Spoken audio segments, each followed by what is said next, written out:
Le combat de la femme se signale aussi dans le domaine de l'environnement. Les Congolaises se sont réunies en une conférence pour renouveler leur engagement dans la lutte contre le changement climatique. Cette initiative était signée Green Space Network pour sensibiliser la femme congolaise, pièce maîtresse face à ses responsabilités.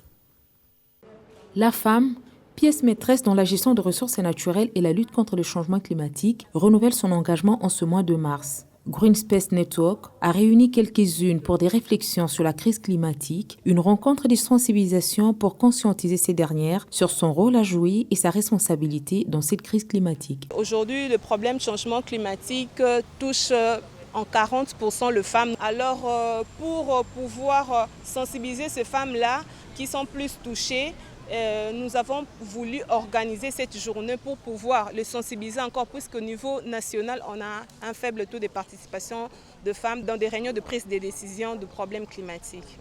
Cette jeune féminine, qui constitue plus de 50% de la population congolaise, dépend en majeure partie de ressources naturelles pour sa survie ainsi que celle de son foyer dans les milieux ruraux et périurbains. Quand on parle de climat, on parle des changements, on parle de l'engagement. C'est là où je vais voir qu'il y a beaucoup de failles. Qu'est-ce qu'il fallait faire? Avoir quelques informations qui doivent renforcer ma capacité pour que je puisse améliorer mon environnement par rapport à ma manière de vivre. Je suis tellement heureuse de voir que la relève est là, que les jeunes femmes bougent. Et si nous ne venons pas les encourager, il y aura un petit blocage. Nous devons être à leur côté. Nous devons leur faire comprendre qu'elles vont dans la bonne direction. C'est pour ça que nous avons tenu à être là. Et nous ne sommes pas avec elles rien que pendant le mois de la femme, mais toute l'année. À ce stade, 40% des femmes payent les frais de cette crise climatique. On fait une remise en question sur les questions qui concernent l'environnement. Et on constate un dérèglement, un changement, quelque chose qui n'avance pas, quelque chose qui est stagnante. Il y a des événements qui arrivent et c'est ça qui fait qu'il y ait une interpellation et que nous puissions nous intéresser à des questions qui concernent l'environnement. La femme est à 40%.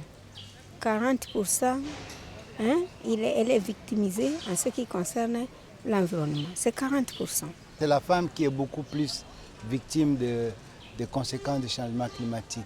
Aujourd'hui, par exemple, quand on voit toute cette question d'accès à l'eau, c'est la femme qui doit se réveiller, faire des longs trajets.